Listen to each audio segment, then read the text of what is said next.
ख़बर वास शेयर कई पिया टंडो अलैयार में भी बिनी जहान जे सरदार जी विलादत पासादत जी ख़ुशी मज़हबी अक़ीदत एहतराम सां मल्हाई पई वञे। मरकज़ी मिलाद रैली मिलाद चौक खां बरामद थी रैली पंहिंजी मंज़िल ॾांहुं रवाना आहे। इन हवाले सां वीडियो लिंक ते मौजूद आहे इम्तियाज़ ख़ासकेली। जी इम्तियाज़।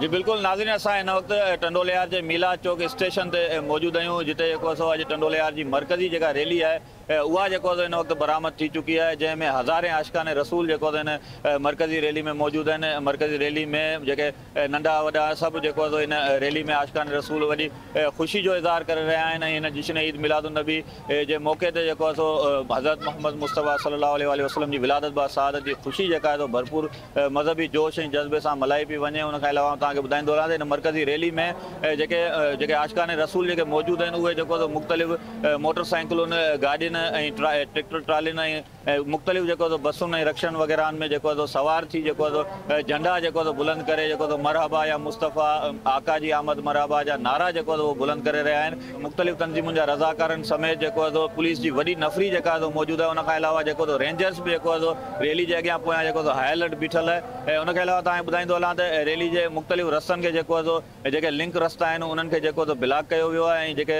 रैली के माण्हू दाख़िल थी रहिया आहिनि उन्हनि खे मुकम्मल तलाशी खां पोइ रैली में शामिल कयो वियो वञे। उन खां अलावा इन वक्त तव्हांखे ॿुधाईंदो हलां त रैली मुख़्तलिफ़ रस्तनि खां गुज़री रही है। मुख़्तलिफ़ जगहनि ते उनजो इस्तक़बाल पिणु कयो पियो वञे। इस्तक़बाल खां अलावा हिन रैली में जेके स्टेज ते नात ख़्वाह मौजूद आहिनि उहे नात ख़्वानी पढ़ी आका जे हुज़ूर उहो नज़रानो पेश करे रहिया आहिनि। उन खां अलावा सिक्योरिटी जा सख़्तु इंतज़ाम कया विया आहिनि ऐं हीअ रैली इन वक्त मिलाद चौक खां शुरू थींदी टंडोलम road, Hyderabad road, Chambar road समेत मीरवा रोड, मोहदरिया रोड ऐं खां थींदे वरी इन साॻी जगह ते शाम जो इख़्तिताम पज़ीर थींदी। जी।